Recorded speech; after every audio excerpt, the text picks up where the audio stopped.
السلام عليكم ورحمة الله وبركاته. waxa xaqiiqa wax kasta oo ku soo kordhay nolosha aadamuhu inay leeyihiin dhib iyo dheefba haddaba isbeddelka ku yimid waqtiyadan dambe nolosha aadamaha ayaa waxay dad badan ka dhigeen kuwa aanu jirkoodu helin jimicsigii u baahnaa iyadoo jirka aadamuhuna aanu marnaba ka maarmaynin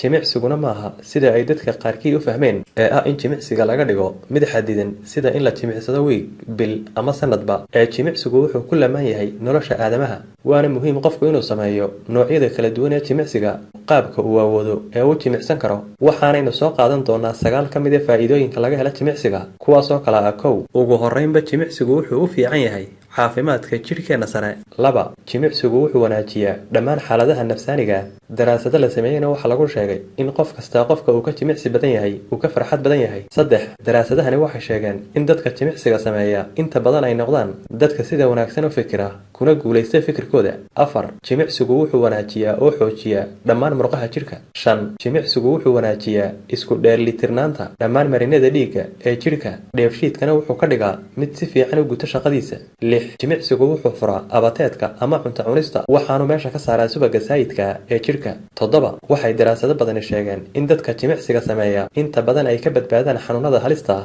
sida wadna xanuunka macaanka kansarka iyo xanuunada maskaxda ku soo booda 8 jimicsigu wuxuu ilaa xad wanaajiyaa caafimaadka meelaha kala goysyada ah ee jirka 9 jimicsigu wuxuu ka dhigaa difaaca jirka mid si fiican u shaqaynaya waxaanaynu ku soo koobaynaa mahmaahdii ahayd jir caafimaad qaba ayuunba laga helaa maskax caafimaad qabta isla dhinaca kalena haddii aad tahay qof jecel jimicsiga lugta aan kugula taliyo inaad maalin kasta socoto muddo 30 daqiiqo ah haddii aad awoodo isla markaana aan kuu sheego 10 faa'iido oo uu jimicsiga lugta ahi jirka u leeyahay waxaanay kala yihiin kow wuxuu guud ahaan wanaajiyaa caafimaad qabka jirka daraasad la sameeyayna waxa lagu sheegay in dadka sameeya jimicsiga lugta ay inta badan ka badbaadaan xanuunada ku dhaca wadnaha sida wadna istaagga 2 wuxuu wanaajiyaa marinada dhiigga ee jirka oo dhan waxaanu ilaa xad hoos u dhigaa halista dhiigkarka 3 wuxuu hoos u dhigaa miisaanka badan ee jirka waxaanu dhisaa murqaha caloosha 4 wuxuu ka hortag u yahay kansarka ku dhaca micdharada 5 wuxuu jirka ka hortag uga yahay xanuunka sonkorowga 6 wuxuu jirka ka sifeeyaa subaga saayidka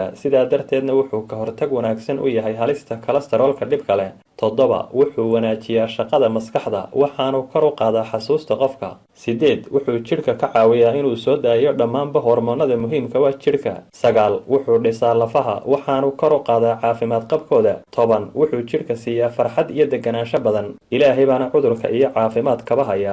mahadsanidin